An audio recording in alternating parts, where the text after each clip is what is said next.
que surgiram no início do século XX, depois da Era Novaro, que foi que inspirou as ADCEs, as Associações dos Dirigentes que estão de empresas no Brasil na década de 60. Então, já na década de 20, década de 30, Bélgica, a Holanda, foi que surgiu a Uniapac, que está firme até hoje, reunindo empresários católicos, cristãos, ao redor do mundo.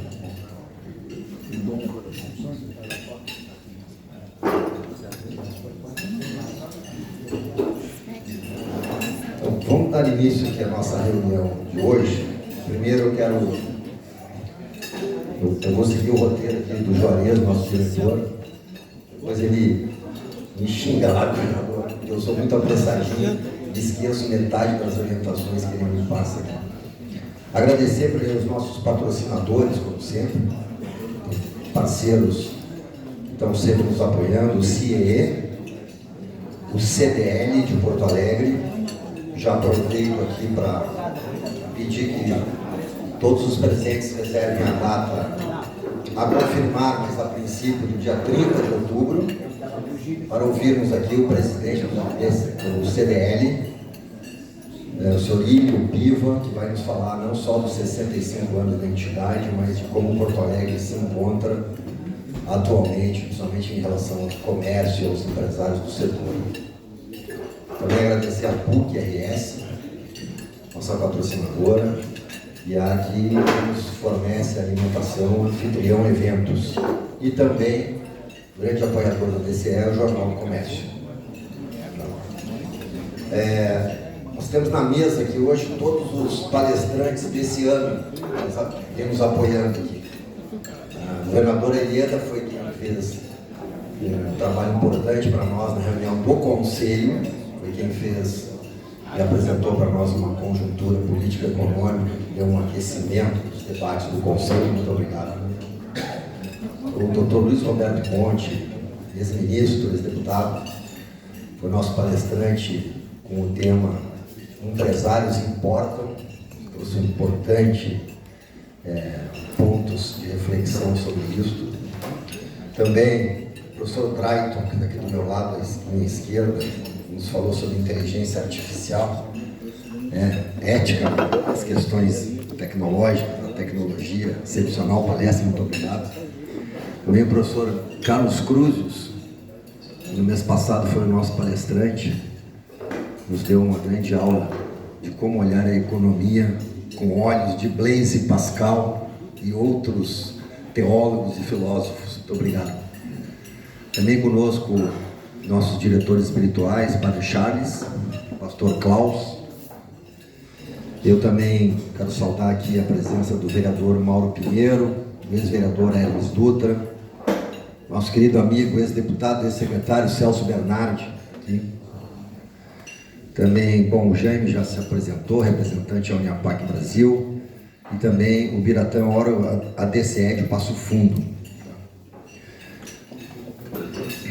Vereador Idemir Sequim, obrigado. Também, diretor do PROCON, Wander de Lourenço.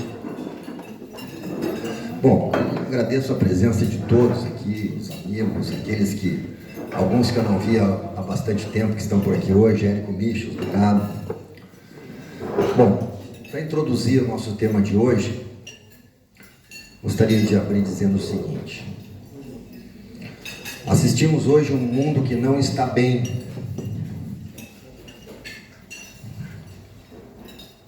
O Dacir Klein, claro. Está aqui, muito obrigado. E o Denir já tem.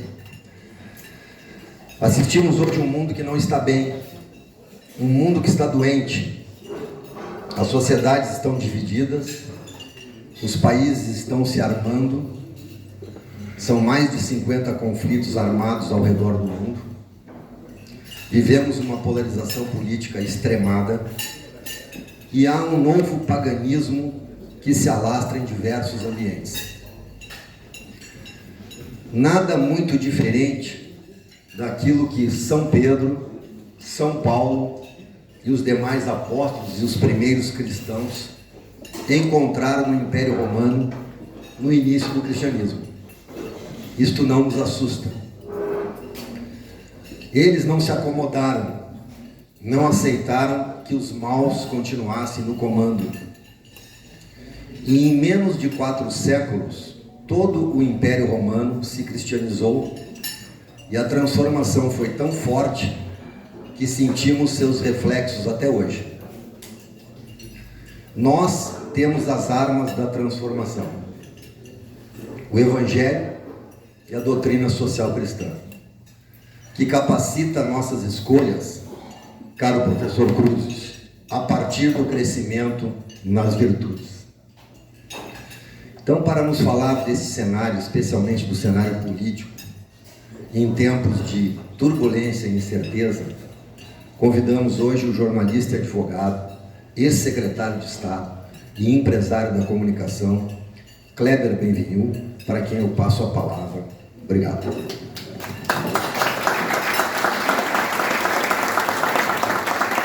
Obrigado, presidente Daniel. Obrigado, amigos da DCE. Sinto-me aqui em casa, reencontrando, revendo muitos amigos e com 2 doses de constrangimento. A primeira dose de constrangimento é falar de cenário político num tempo de turbulência e incerteza.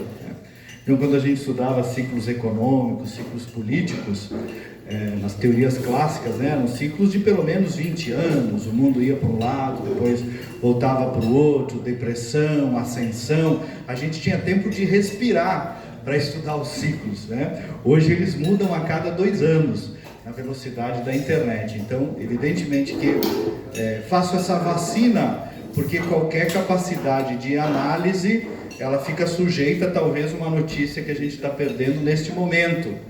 Então, errará mais quem disser que sabe alguma coisa sobre cenário político, ou que tenha muitas certezas, né, sobre as estruturas talvez mais, né, padre, mas sobre a conjuntura, há essa dificuldade de analisar. Quem dirá que sabe muito, este é o que sabe menos. Então faço essa vacina já para vocês me perdoarem, porque eu separei alguns dados e alguns elementos possíveis que me parecem de serem analisados e constatados a partir do meu viés profissional, dos elementos de persuasão, de convencimento político, de comunicação política, dentro desse cenário que a gente vive, que é absolutamente diferente. O segundo constrangimento é falar, e aí eu quero ao mesmo tempo revelar carinho, falar na frente de figuras como, só separei 4 aqui: Celso Bernardi, um professor, um querido amigo; Luiz Roberto Ponte, outro; Odacir Klein e Eda Cruz. Eu tinha que estar sentado lá, né? Então, um aplauso para todos eles, que são referência para todos nós. Amigos, o primeiro pressuposto, eu acho, intelectual, portanto, para analisar um cenário em tamanha metamorfose, é um exercício cristão, mas também intelectual, de humildade, né? Aqui a minha área jornalística é bem ruim nisso, que a gente já quer sair projetando coisas e tendo certezas, né? O que a gente mais tem visto nos últimos dias, semanas, anos, meses, são as famosas barrigadas, né? Barrigada é quando o jornalista quer dar um furo e dá errado. Ontem mesmo, né, sobre essa votação da anistia, e não ia nem ser votado, enfim, a postura de humildade intelectual para enxergar aquilo que a gente consegue enxergar, para exercitar projeção sobre o que não consegue enxergar, é o mínimo que a gente tem para ter alguma capacidade de diálogo nesse tempo em que a gente vive e de constatação da realidade. Está muito difícil, né? A filosofia fala do realismo cristão, né? Do realismo. Está muito difícil discernir realidade de ficção, realidade de narrativa mentirosa. Então, acho que essa postura de humildade é importante. E nunca, como disse Daniel, tinha anotado aqui para dizer, qual é a mesa aí da doutrina social cristã? É aquela lá, né? Nunca fomos tão necessários, né? Sempre fomos necessários, mas talvez nunca como agora, pelo menos na história da minha existência aí de 47 anos de vida. Amigos, o Henrique vai me ajudar ali a passar. A maioria me conhece, mas só para mim, pode ir adiante. Eu sou sócio fundador da Critério, está aqui o meu sócio Rafael Codonho, que é uma empresa de gestão de imagem e reputação. A gente trabalha com comunicação corporativa e comunicação política há 15 anos no mercado. Temos a operação aqui em Porto Alegre, São Paulo, Florianópolis, Brasília e Caxias do Sul. Somos uma equipe de 50 consultores em comunicação, maioria jornalistas, publicitários, designers, videomakers, enfim. Tenho comentários diários aí na Rádio Bandeirantes e tive também, como o Daniel, o privilégio, governadora, de ter uma experiência durante o governo Sartori como secretário de Estado, primeiro de comunicação e depois chefe da Casa Civil. Uma experiência de vida muito boa quando começou e muito boa também quando terminou. E quando julgaram todas as contas do Tribunal de Contas também foi bom. Mas foi uma rica experiência de vida.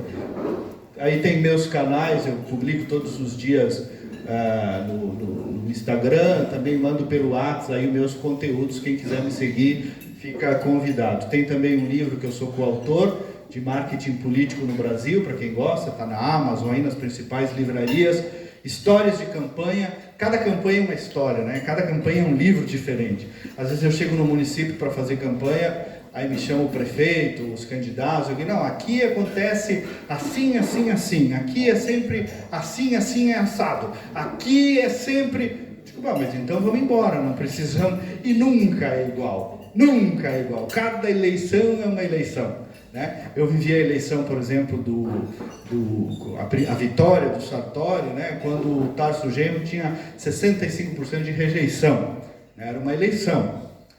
Depois, na outra eleição, eu tinha 65% de rejeição. O Sartori, conseguimos vencer a rejeição. Então, não existe cenário parecido. Esse livro retrata um pouco essas experiências. E eleição, no fundo, trata de psicologia, de sociologia, de antropologia, de emoções humanas, né? Cada eleição daria um belo filme. Seguimos lá para entrar um pouco no assunto, amigos. Eu começo, né? Ele usou em outros contextos, né? Eu comecei falando de humildade nesse sentido, né? Quando o Daniel me perguntou, pediu, Cleber, fala um pouco de cenário. Eu digo, sei lá eu, Daniel, de cenário, só sei que nada sei, né? Dado o grau de incerteza sobre os quais eu falei. Eu disse, eu não sei nada, sei lá. E daí depois me veio uma frase mais gaudéria do Mano Lima, que ele se diz, bate, mas vai saber. E muita gente me pergunta, né? Cleber, o que vai acontecer hoje mesmo? Ele pensou, e aí? Eu digo, mas vai saber, tia? Ninguém sabe do que vai acontecer, né? Então esta é um pouco da postura de abertura para tentar compreender o cenário sobre a qual eu me coloco. E não é para posar de humildade na frente dos amigos, não. É que eu acho que é pressuposto intelectual para conseguir avaliar um pouco as coisas que estão acontecendo. Seguimos lá, Henrique. Porque, amigos, a gente está vivendo que na ciência política alguns chamam de experiência de novo tipo, né? Parece que a gente viveu tudo na humanidade, tudo no Brasil, e quando a gente se vê numa quadra da história, o Brasil está, me parece, diante de uma experiência de novo tipo. Não tem parâmetro na história brasileira e na história mundial de essa intercalação que envolve questões de... Pode passar, Henrique. Que envolve questões de intercalação política, intercalação jurídica, intercalação econômica, diplomática, internacional, ideológica, comunicacional, eleitoral, um elemento externo conflitando com um poder interno, poder político com a diplomacia, não, com o judiciário.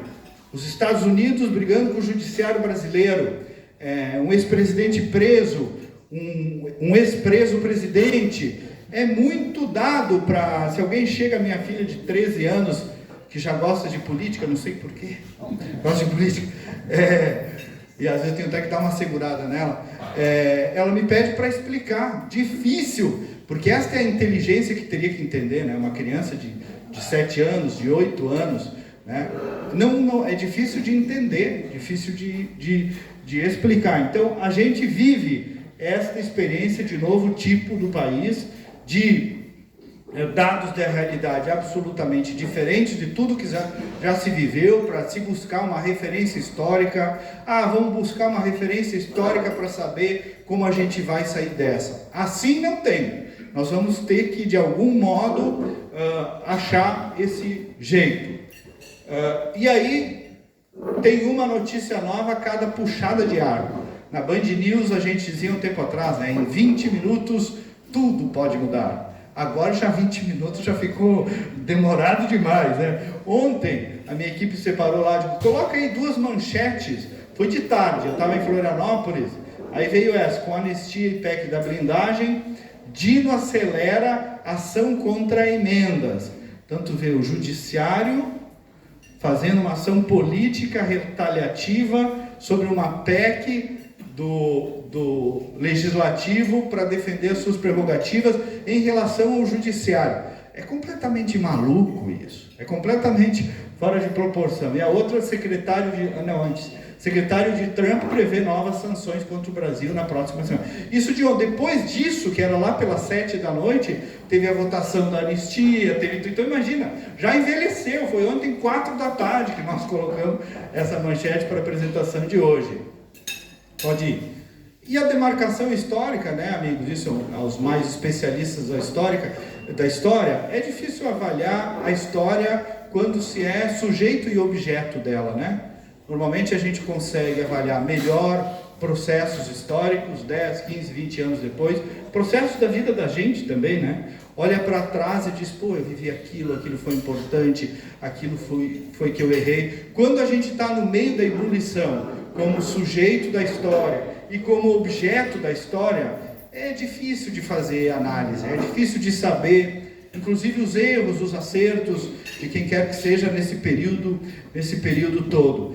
E, portanto, é difícil também de cravar no que isso vai dar, e eu vou entrar nesse assunto, que eu sei que todo mundo gosta, eu também gosto, do ponto de vista eleitoral, né? Quando eu dei uma palestra parecida dessa para empresários há um mês e pouco atrás, o grupo Polis do Ricardo Gomes, ali as pesquisas todas estavam dando indicativos de que com a história do tarifaço, o Lula tinha crescido naquele dia, estava crescendo 5, 6%, no auge ali do tarifaço.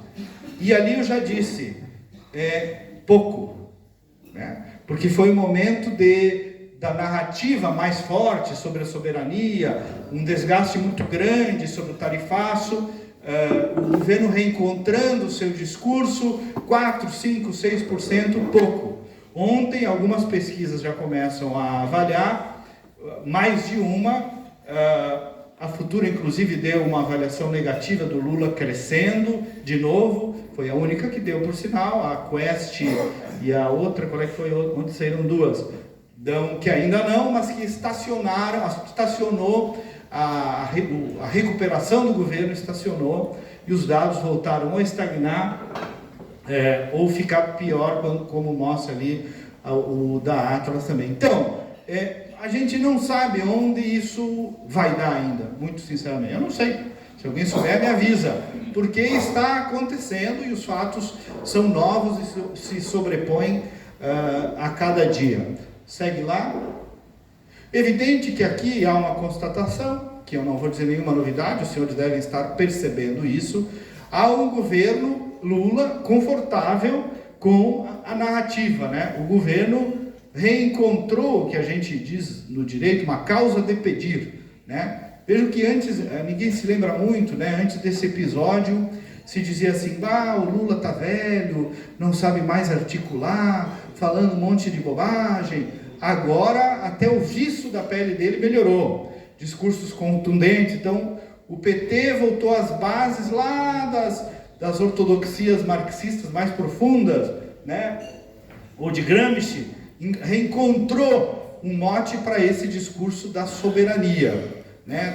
Da defesa dos interesses nacionais e principalmente contra um elemento externo poderoso, os Yankees. Isso assim, o desenho animado está pronto para a narrativa, é o desenho perfeito para essa narrativa. O governo, eu não estou dizendo que está certo ou errado, estou dizendo do ponto de vista da persuasão pública, a gente testa e isso funciona, né? O lobo e o cordeiro, Tom e Jerry, né? O Robin Hood dos pobres, sempre funcionou, né? Na história da persuasão política. E aqui está montado o cenário para esse filminho, de algum modo, se repetir. E tanto está que o governo percebeu que já cravou uma estratégia publicitária em cima disso.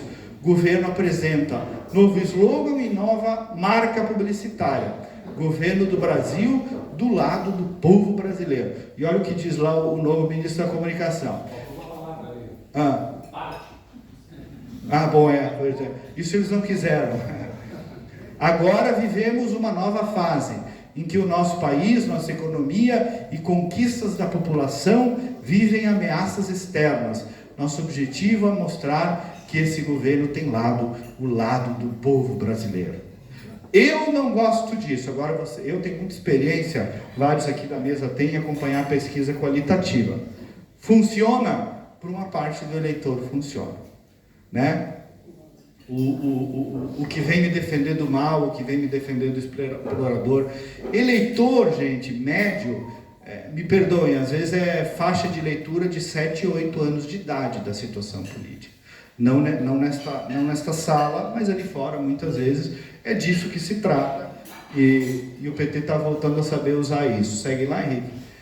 O Lula recuperou o vigor, portanto, é o que eu estou dizendo ali, e reencontrou uma causa, né? Tá aí, Lula, nunca abriremos mão da nossa soberania. Então ele está mais vistoso, está mais feliz, está mais convicto, dizendo mais bobagens ainda e sendo mais aplaudido. De qualquer modo, isso na perspectiva política lhe recoloca, me parece, com mais força no cenário. Eu não teria falsa ilusão ou falso otimismo sobre a capacidade de recuperação e de posicionamento do presidente Lula e do PT. De qualquer modo, amigos, a ebulição continua, né? O que é ebulição, né? Eu me lembro sempre daquela entrevista que o secretário de imprensa do Iraque deu no começo da guerra, para tranquilizar, vocês lembram disso, né? Essa imagem tem muito na internet, tranquilizar que eles estavam tudo sob controle. E aí ele dando a coletiva, não, aqui está tudo sob controle, destruímos as tropas inimigas, né? Estamos aqui administrando, de repente, e começa a balançar o fundo, e as bombas comendo atrás do cara que estava dizendo que está tudo sob controle. É mais ou menos quando Sua Excelência, o Barroso, abre o ano do Judiciário e diz: está tudo bem com as instituições do país, com a democracia, tudo sob controle, os poderes dialogam, a população tem consciência. Não, está tudo muito ruim, né? Não está tudo muito bom nada, as pessoas estão descontentes, o ambiente está tenso, a economia está desconfiada. Estamos brigando com a maior potência econômica do mundo, estacionando o Brasil do lado de eixos muito perigosos na dinâmica da diplomacia internacional. Está tudo muito ruim. Então, às vezes, por que eu digo isso? Porque às vezes vem uma ideia de um falso triunfalismo. Fernando Schiller escreveu sobre isso esse final de semana. Por exemplo, depois do julgamento aqui, este do Bolsonaro, o principal jornal do Estado escreveu um editorial: a democracia venceu, está tudo bem, as instituições funcionaram. Eu adoro essa cegueira que coloca o equilíbrio na frente, quando é mais um fetiche de equilíbrio do que uma verdade concreta. É o triunfalismo para estabelecer uma normalidade. As instituições triunfaram. Se as instituições triunfaram e o povo não está feliz, quer dizer que as instituições não triunfaram também. Se metade ou mais do povo está insatisfeito com o sistema, não está tudo bem. Então é um falso triunfalismo que a gente vive também, de partes da sociedade, de alguma intelectualidade preocupada, às vezes demais, em resolver o problema com aspirina, né? E às vezes a aspirina não resolve algumas dores. Sigamos lá, já me encaminho para a metade final. O que me parece, doutor Ponte, o senhor tem falado para isso, um constitucionalista, professor Vambert, no fundo, nós temos poucos remédios institucionais ou constitucionais para arbítrios. Eu estudo direito menos do que muitos daqui, menos do que o professor Wambert, que é professor, direito constitucional, mas eu não imaginei que um país transcontinental como país, com as instituições mais ou menos estabelecidas, conseguisse chegar a um ponto em que a nação inteira, uma nação plural, trabalhadora, democrática, pacífica, conseguisse ficar subjugada a um homem não eleito careca, que nem eu. Não está certo isso. Aí o remédio é o impeachment, remédio pesado, duro, que não se materializa, não se perfectibiliza.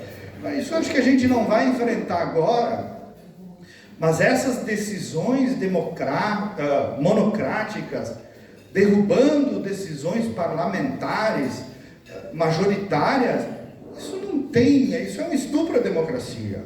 E nós fomos naturalizando, aceitando, às vezes por conveniência, outras vezes por medo, porque dá medo.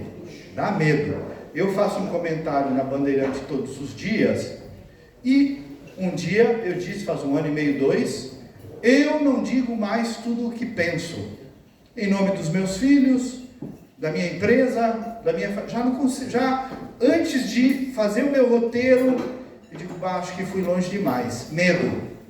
E às vezes alguém me diz, Kleber, segura, isso não está bom. Se eu estou numa democracia em que eu tenho medo de dizer, já não está bom, mesmo que não tivesse acontecido nada. E tem acontecido cassação de redes sociais, censura prévia, ativismo judicial, tudo que você sabe. Juiz que é vítima julga e é o promotor, não está bom nada disso, que as instituições estão tudo bem, temos que proteger, evidente que temos que proteger as instituições, mas às vezes elas precisam ser protegidas de seus integrantes.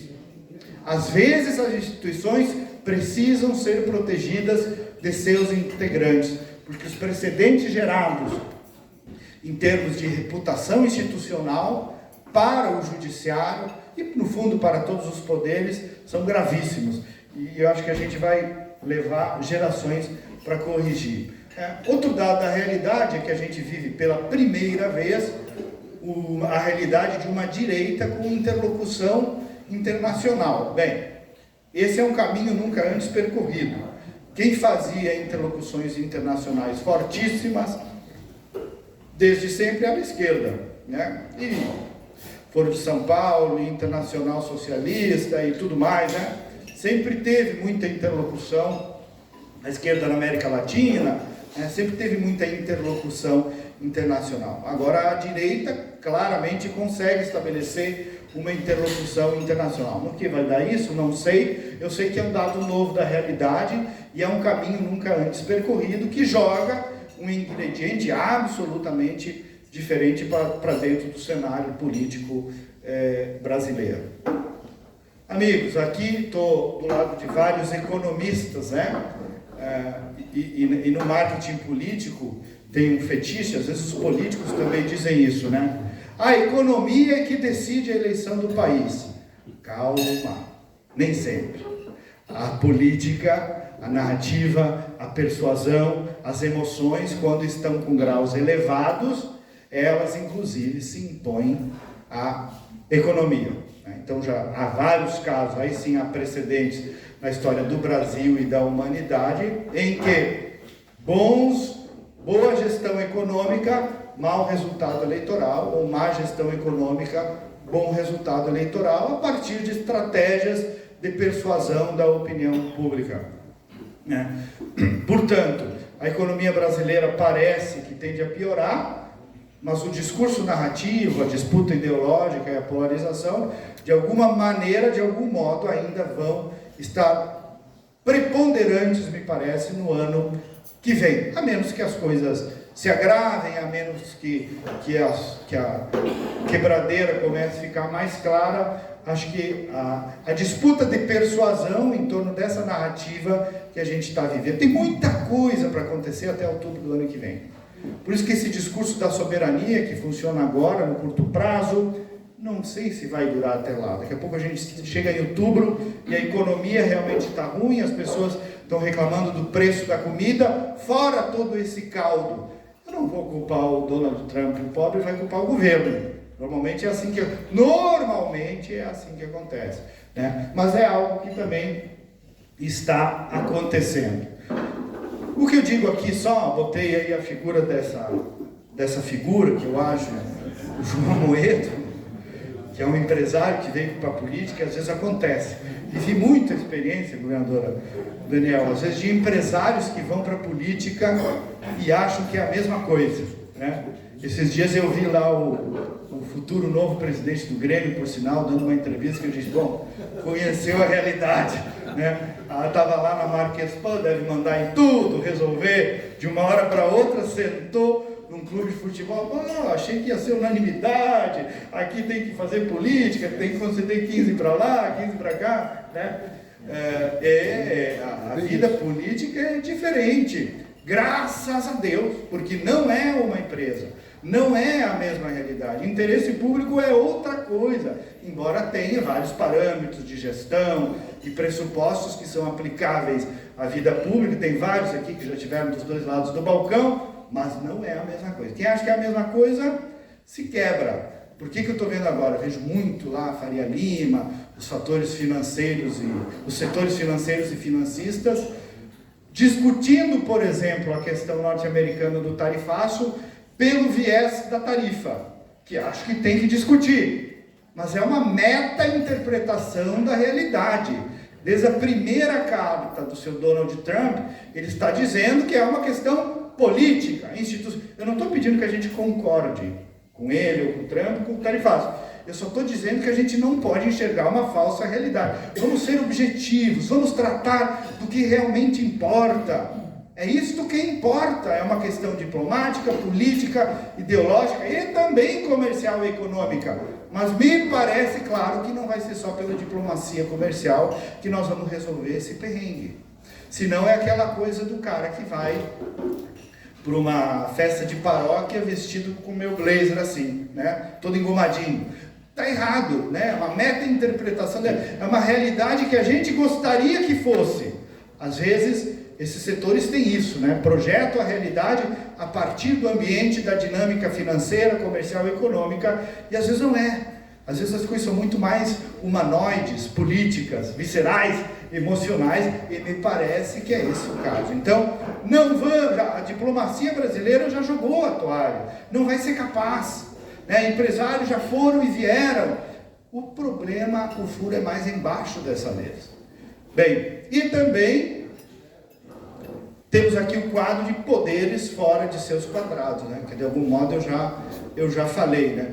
Isso é de uma gravidade assim, sem precedentes, acho que nós nunca chegamos nesse ponto. E aí, claro, a gente entra numa espiral, como a gente viu ontem ou anteontem, dessa PEC das prerrogativas, que muita gente não gostou, que gera um sinal para lá, porque veio um sinal de lá, quer dizer, a gente fica pensando, uma porcaria isso aqui, mas de lá veio bomba, eu vou responder com uma espingardinha de pressão? Não sei. É uma espiral onde sair do quadrado vai se banalizando, né? E se a partir do meu inimigo não joga nas regras do jogo, eu também não vou jogar, senão ele vai me matar. É um pouco isso que a gente está vivendo. É uma espiral de irracionalidade, né? De Brasília, dos donos do poder. De quem é esse problema? É deles. De quem está no poder, de todos os poderes, né? Eles estão doentes, todos eles, me parece, de todos os lados, nesta perspectiva de recolocar o Brasil, pelo menos os poderes dentro de seus quadrados. Essa seria uma primeira grande maravilha da pacificação, é colocar os poderes dentro de seus quadrados, Bem, e também, amigos, aqui me permiti fazer uma pequena piadinha com um político que eu gosto muito, que é o Michel Temer, né? Que diz ali, essa coisa correu muito pela internet há poucos dias. Já posso escrever uma cartinha, né? Todo queridinho, todo arrumadinho, né? Também não é mais momento para cartinhas. As cartinhas ficaram na história. Eu estou querendo trazer aqui, a minha interpretação é de que a intensidade e a atenção, ela tem que ser vista na sua proporção, o que não significa gostar ou querer ou aprovar a tensão em que vivemos, mas significa reconhecê-la, porque quando a gente não enxerga a realidade, não consegue mudá-la. Então, não serão as cartinhas conciliatórias desta vez. E aí eu entro nesse outro problema que eu coloco ali, crise de líderes, né? Isso me parece muito claro. Não há moderação verdadeira, né? Não há os arautos do judiciário que chegavam na sala e todo mundo respeitava. Não sei se a igreja, acho que não, tem líderes hoje capazes de estabelecer essa dinâmica de conciliação nacional. Acho que a igreja também não tem esses líderes no Brasil, pelo menos não perceptíveis. O judiciário não tem, a advocacia, que já teve grandes nomes, a política, né, líderes que entravam na sala, independente do que dissessem, opa, esse vamos ouvir, esse vamos respeitar. A imprensa tinha esses nomes, né, vários, que estavam acima um pouco do bem e do mal, e em momentos difíceis estabeleciam um diálogo realmente desprovido de ideologia, de vaidade, para tentar chegar. Eu não vejo isso hoje. Não sei se você é meio pessimista no nosso almoço, mas eu acho que é isso. A crise de líderes, né, é gigante. Não há uma moderação verdadeira. E aí eu vejo os que pedem moderação, às vezes, pedem moderação xingando os dois lados. Essa direita e essa esquerda, o caminho. Mas na verdade, quando tu estabelece a moderação como fetiche, ela também é um empedernimento. Tem a radicalidade da moderação também. Porque às vezes moderar é descer alguns degraus. E aí quando tu se apega à moderação como fetiche, ela fica apenas um locus de vaidade e de soberba, e não modera coisa nenhuma. Porque para moderar, por exemplo, nós temos que reconhecer que nós estamos diante de dois líderes persuasivos maiores da história recente do Brasil, que é o Lula e o Bolsonaro. O moderador costuma não gostar de enxergar isso. Não gosto nem dele. Não importa o que tu gosta ou que não gosta. Importa que nós temos que arrumar o Brasil. Então, esta moderação pelo viés da vaidade e pelo viés da radicalidade também, ela não é construtiva, ela é mais estratégia eleitoral do que solução para os problemas do país. E eu também não vejo ninguém conseguindo estabelecer uma estratégia verdadeira de moderação no país, mesmo os que falam de moderação. Ao contrário, acho que às vezes inclusive agravam. Então, já falei sobre isso, as tensões, amigos, estão se retroalimentando, né? E aí, todos nós, né? Todos nós estamos de algum modo empedernidos. Eu brinco muito com meus colegas da comunicação, os isentos, né? Não sei, lá não acredito tanto nessa isenção. Quando eu saio de casa, dou 2 passos, eu já não sou mais isento. Já fiz minhas escolhas. Quem é que é isento diante de tudo isso que está acontecendo no país? Todos temos opiniões, impressões, preferências, e o movimento está de tal modo tenso e radicalizado, sem dúvida alguma, que todos nós nos empedernimos, todos nós nos bloqueamos. Então hoje há o bloco dos empedernidos para cá, dos empedernidos para lá, e dos empedernidos do meio também. E um cenário, amigos, que isso me parece perverso e perigoso, de idolatria. Idolatria humana, né? Quando a gente começa a idolatrar político, perde bastante a capacidade de racionalização, de discernimento, de qualquer coisa que seja. E a idolatria me parece um fenômeno do nosso tempo. Eu até costumo dizer, às vezes, para alguns, e cuidado, porque tem o bolsonarismo, tem o lulismo, às vezes tem o eduardismo aqui também, né? Setores assim, que idolatram, né? Que Sua Excelência tem várias virtudes, mas na verdade tem também os seus defeitos. Então essa idolatria, esse fetiche pelo equilíbrio, o que é o equilíbrio? Né? O que é o equilíbrio? O equilíbrio é um exercício de virtude. Se eu chego na minha casa e vejo a minha filha sendo assaltada ou estuprada, eu não vou dizer, com licença, seu ladrão, posso passar? Para de violentar. Não, se eu tiver um revólver, eu vou dar na cabeça dele. E o equilibrado sou eu. O desequilibrado é aquele pai aparentemente equilibrado que foi leve nesta atitude. Então, o equilíbrio, às vezes, é agir com força. Bom, Evangelho de Nosso Senhor Jesus Cristo, 1000 exemplos, né, onde o homem foi derrubando tudo que vinha na frente quando era preciso. Isto é equilíbrio, senão é fetiche de aparência, fetiche de etiqueta social. Né? Quero ficar bem com todo mundo, não quero gritar muito, vamos falar mais baixo e vamos resolver nossos problemas. Muito cuidado com isso, porque para mim também não é por aí. Também acho isso um perigo. Amigos, relativização dos problemas institucionais internos. Acho que qualquer solução começa, portanto, e estou indo para o final, por não relativizar os nossos problemas, né?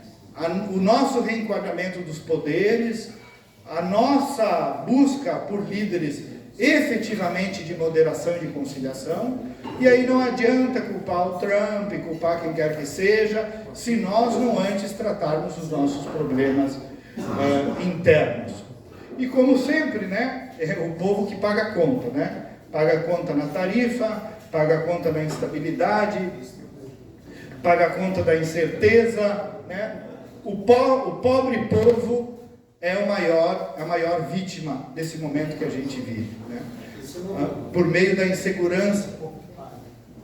Isso não muda nunca. Isso não muda nunca. Essa tem várias referências históricas, que a conta acaba sempre para o povo, especialmente para o povo mais pobre. O que pode acontecer com isso, amigos? Agora, em termos de análise de persuasão, entrando um pouco na comunicação para encerrar. Eu tenho aqui 3 hipóteses, né? Duas hipóteses, podia ter várias. Bom, hipótese 1. O discurso soberanista, de fato, consagra Lula. Bom, só se viu que ele cresceu com isso. 5, 6%. Cresceu. O governo tem uma estratégia publicitária em torno disso. Isso pode revigorá-lo e consagrá-lo de novo. Pode, é uma hipótese. A hipótese 2, esse discurso soberanista com o tempo enfraquece, a economia real se impõe e o desgaste do governo aumenta. Ontem aquela votação, me parece, com 300 e não sei quantos votos, é um indicativo bem claro de um desmantelamento político do governo, que eu até não achei que tivesse nesse ponto e parece que realmente é muito grave. Na história, eu já disse isso, nem sempre a economia se impõe à política. Pode seguir. Amigos, eu botei ali uma coisa que pouco está se falando, que eu chamo de o fio solto. Né? O fio solto. Acho um assunto mal resolvido, de verdade isso. Eu falo ali eleições auditáveis, né? A Carmen Lúcia disse, a menina, não é bem isso, são auditáveis. Eu não quero saber mais se tecnicamente as eleições são auditáveis ou não. Isso é um dado técnico, uma discussão técnica. O que importa saber, e já deveria ter se percebido isso para a conciliação nacional, é que 50% da população, pelo menos, desconfia do modelo eleitoral que legitima a democracia brasileira. Só isso me basta para saber que assim como está, não está bom. Ora, se 50% desconfia, por mais que o meu sistema seja maravilhoso, e o meu consumidor não gosta, eu tenho que mudar o meu sistema e dar sinais diferentes de credibilidade. Isto é sobre opinião pública. Isso é sobre... Aí não, o judiciário vai lá para dentro do Congresso Nacional. Não pode. Eu achei muito engraçado que deram a desculpa do preço. Eleições com voto impresso seria muito caro. Incrivelmente, uma repentina preocupação com o custo do Estado surgiu dos nossos amigos do judiciário. Então, para mim, isto parece um fio solto, perigoso. Eu vi que foi aprovada uma emenda do senador Esperidião Amin, para aquele voto que é impresso, mas vai para uma urna, e que você faz um levantamento por amostragem. De novo, eu não quero discutir urna. Esses dias até me ligou um desembargador da Justiça Eleitoral, bravo, quando eu falei isso na Band. Kleber, mas tu, questionando o sistema eleitoral, que é modelo do... Para mim, sob o ponto de vista da política, não é disso que se trata. Eu não quero saber a tecnologia da urna. Não entendo e não consigo saber. Eu não consigo saber. Se os senhores conseguem saber, me digam. Eu não consigo saber. Com isso eu não estou dizendo se foi fraudado, se não foi, não sei também. Eu não sei. Agora, eu tinha que poder saber que o voto que eu dei é o voto que vai para a urna. E se 50% das pessoas estão desconfiadas, a institucionalidade brasileira tem que entregar essa confiança para as pessoas, porque 26 vai chegar o mesmo problema e vai se agravar. Ou vai ser que nem lá na Venezuela, dá um resultado, um leio outro aqui e vamos impondo o que as instituições, né? Sempre quando falo das instituições, falo com essa boca meio cheia, acho meio engraçado, né? Temos que respeitar as instituições. E o velho povo ninguém quase lembra, né? Elas existem para servir ao povo pobre, à população, à sociedade. E a gente se preocupa muito no Brasil, a gente tem uma corte, às vezes excessiva, às institucionalidades. Segue lá, Henrique. Amigos, vou entrar aqui nas hipóteses eleitorais, né? Aqui sim é Mano Lima, né? Bah, mas vai saber, mais do que tudo, né? Mais do que tudo, Mano Lima. É cenário com Bolsonaro, que me parece improvável, o cenário com um Bolsonaro, o cenário com Tarcísio, o cenário com várias opções de centro-direita, o cenário com Lula e o cenário sem Lula. Tudo isso pode acontecer. E cada um desses cenários é absolutamente diferente. O que me parece, não vou fugir de dar uma impressão, é isto. Para o momento, o cenário do PT e do governo Lula melhorou, me parece, na perspectiva política e eleitoral, na medida em que reencontrou essa narrativa persuasiva do Peter Pan, defensor dos pobres, contra o inimigo grandão externo. Mas, melhorou pouco, acho pouco, para a carga que é isso, um governo de fora, tarifa, Eduardo Bolsonaro e tal, 5% acho barato, o que significa que o governo realmente está muito desgastado. Eu acho que a tendência para 26, para mim, é um cenário, apesar disso, difícil para o PT. Pela desagregação política, pelo cansaço do povo, pela CPI do INSS que está ocorrendo, pela desarticulação, pela economia, pelas estatais todas quebrando, e por um cansaço de pauta, né? O governo claramente não tem pauta, né? As pautas são no novo Bolsa Família, o novo não sei o quê.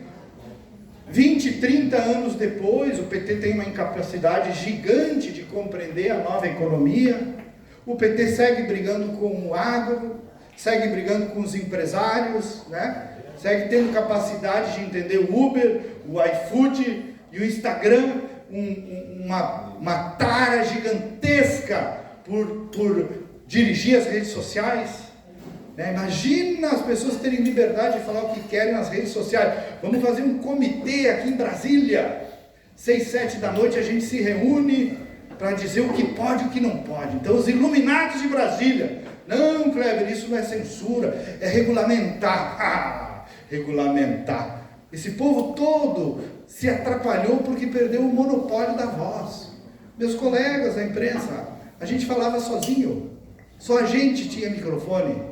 Hoje em dia a minha mãe lá em Casca, o seu Facebook, faz chover, posta as orquídeas dela, posta os meus filhos, um sucesso. Ela tem mais audiência em Casca do que o Jornal Nacional.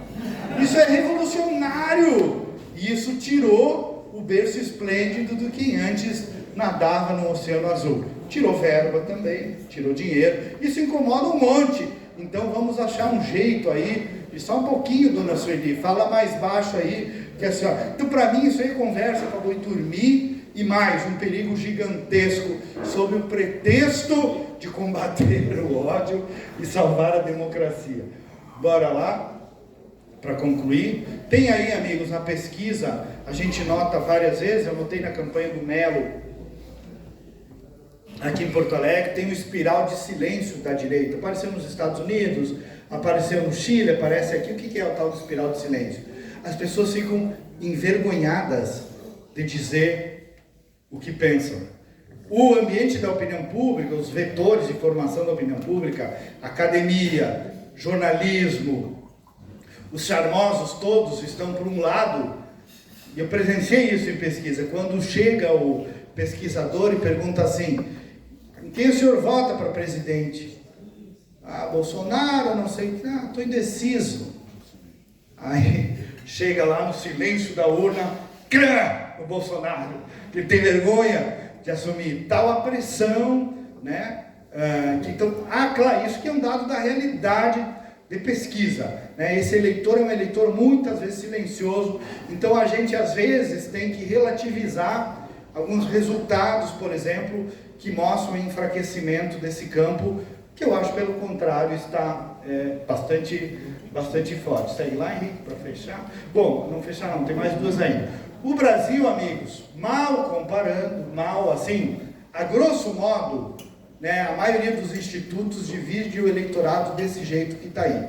A grosso modo, 40% de um lado, aqui você pode ter gente mais extremada ou menos, 40% de outro, mais extremado ou menos, mas basicamente o eleitor que vota para cá ou que vota para lá, né? Que vota na economia liberal, ou que vota numa economia mais dirigida, que gosta do discurso do PT, da esquerda, ou que gosta de um discurso mais liberal na economia e conservador nos valores. Vira e mexe dá 40-40, tirando os que se escondem, dizem que são e não são, ou dizem que não são e são. E 20%, de novo, são os que decidem a eleição, que é um eleitor realmente mais independente, menos torcedor, menos convicto, com formação mais baixa, um eleitor mais pragmático e que pode ir para um lado ou para o outro. Isso também não mudou mal. Aqui na eleição de Porto Alegre, eu vi em pesquisas, por exemplo, e às vezes a gente pensa política só pelo viés partidário e tal, não, vários eleitores do Melo eram do Lula. Bom, aí o que tu faz numa eleição, tu cuida disso, né? Aí vem a inteligência estratégica de não precisa perder esse eleitor. Isso acontece muito. Este eleitor aí vota em quem ele quiser, ou em quem ele teve uma impressão, que ele acha que vai fazer bem para ele. Quem é que é esse eleitor aí, 20%, pode definir de novo, uma eleição? Que é esse perfil típico? Não é ideologicamente consistente, é um eleitor menos engajado politicamente, é um eleitor mais pragmático, que já votou em todos os lados, um eleitor que observa a economia pessoal imediata, é um eleitor que valoriza segurança e ordem, não é ativista, não gosta de confusão, né? Tem uma dose bem, governadora, clara do voto feminino nesse público, que é um voto de sensibilidade, no melhor sentido dessa expressão também. Um eleitor preocupado com a aparência social, ele não gosta de se expor no almoço de domingo com a família, enquanto o lulista e o bolsonarista discutem, ele gosta de ficar mais na dele, não gosta de se expor, valoriza a competência, ele é um eleitor atinente ao voto estético, né? Então, e o João Campos, gosta muito da novidade, do novo, esse me dá a impressão que é bom e vai nele, né? A Juliana Brizola, me parece que capitaliza um pouco este voto, assim, que é um voto de frescor, de ar, de juventude, também às vezes acontece. Não gosta de gritaria, valoriza a honestidade e a narrativa de união. Amigos, cenário no Rio Grande do Sul. O Daniel falou sobre isso, não vou fugir também de falar sobre ele, senão não tem graça, né? Eu aqui só para falar de cenário, fico só na teoria. Me parece que aqui no estado, até uns 15, 20 dias atrás, tinha um cenário mais ou menos bem mapeado, que se repetiria o da última eleição, no meu modo de ver. Uma candidatura posicionada à direita, uma candidatura posicionada à esquerda e uma candidatura do governo. Zucco, Gabriel e Edgar Preto. Ia ser isso. Quem fosse para o segundo turno com o PT ia ganhar a eleição. Não vejo ambiente aqui no estado para o PT ganhar a eleição. Qualquer pesquisa que se faça, a julgar por hoje, tá? De novo, vou me vacinar aqui, porque vai que alguém está gravando. Só aí o cientista político, a bobagem que falou. Hoje, não vejo cenário para o PT ganhar a eleição aqui no Estado. Qualquer um que fosse para o segundo turno tenderia a ganhar a eleição. Entre os dois, se forem os dois, quem for mais competente na estratégia, que foi o que aconteceu na última eleição aqui.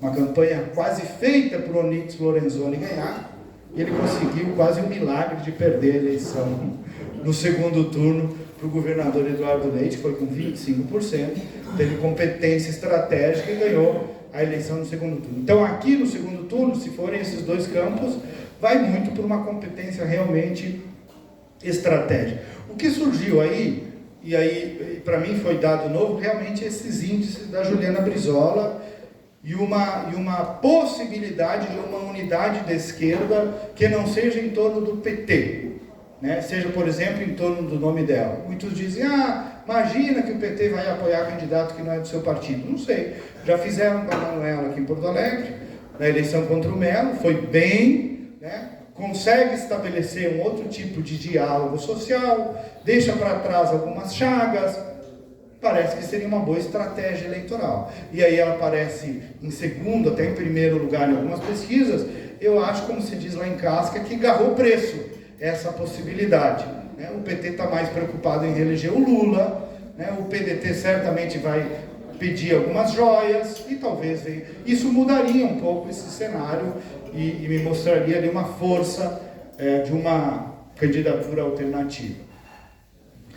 A oportunidade da crise, eu já falei, amigos, é nessas horas de dor da nossa vida, da nossa empresa, do nosso país e da nossa sociedade que a gente pode aprender, melhorar. Nós estamos muito perto da lona, me parece, muito perto da lona na política, né? na institucionalidade brasileira, muito perto da lona. Bom, mas é lá na lona, é lá no fundo do poço que às vezes a gente pega ar para redescobrir, né? E me parece que é o caso. A gente vai ter que achar o ponto de retomar, porque uma hora a gente bate no fundo do poço. Tomara que não seja de modo tão gravoso. O Brasil é muito forte, né? Graças a Deus, o nosso agro, a nossa economia, o povo trabalhador. E agora, padre, estou querendo semear um pouco de esperança sobre o qual o senhor falou. Esse país é bom demais, essa terra é maravilhosa, esse povo é pacífico, né? O nosso empreendedor vence o dia a dia, vence o Estado, vence o concorrente, vence a concorrência internacional. O Brasil é forte demais, graças a Deus, porque vejam lá o que começa a acontecer na Europa, né? Pedindo arrego, ajuda de novo para os Estados Unidos, porque começa a claudicar na cultura, claudicar na religião, fazendo igrejas virando boate. Isso desce para tudo, e para a economia, portanto, também. E aí, padre, nós não combinamos. Olha lá o que eu escrevi, né? Sua homilia falou de esperança, e eu digo ali, não deposite todas as suas esperanças na política, né? O Aristóteles escreveu tratados sobre política, e lá no final ele quase disse assim, escrevi tudo isso aí da importância, mas nem gosto muito, né? Eu gosto do campo filosófico, a redenção humana está no campo da filosofia, da espiritualidade, do cuidado com a sua realidade familiar, individual, e na última linha, para quem é temente a Deus, como é o nosso caso, em Deus. Por que eu digo isso? Tem muita gente adoecendo na paranoia e na radicalidade do posicionamento político, e depositando todas as esperanças na política, e portanto nos políticos, e vai dar ruim, porque ali não estão todas as nossas esperanças, especialmente dos cristãos. Sim participar, sim militar, sim ter opinião, sim brigar, mas não adormecer nesse berço, onde você pode depositar suas esperanças todas aqui e cair ali no chão e perder todas. E aí vem uma espiral de frustração, de desânimo, de pessoas que entram nessa, e de fato as redes sociais ajudam nesse looping, né, onde tudo parece política, e a gente perde a capacidade de olhar para o alto às vezes e saber que, bem, nós queremos a santidade, nós queremos a vida eterna, vou tentar fazer aqui o que puder, mas azar da política também lá na última linha. Eu não estou pedindo que a gente desista, eu só estou querendo que a gente não adoeça, né? Não adoeça, não perca a espiritualidade, não perca os ensinamentos da igreja, os ensinamentos do Evangelho. Então eu vim para falar de política, mas acabo falando de Deus, de oração e de religião. E portanto a minha maior esperança, Henrique, é sair. Oremos. Está difícil discernir o que a gente pode fazer, o que a gente não pode fazer, o que depende dos outros. Agora isso depende de nós. E acho que realmente o Brasil precisa dobrar joelhos e rezar ainda mais. E acho que isso a gente sabe fazer mais ou menos bem. Obrigado, amigos, pela atenção.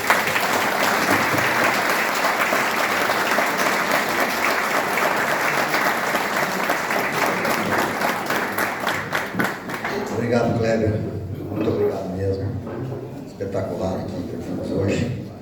Nós vamos dar um tempo para perguntas, aqui uns 10 ou 15 minutos, para que a gente possa ficar dentro do nosso horário. Vou enfatizar de novo para fazermos perguntas. Vou pedir com educação que a gente não tenha outras palestras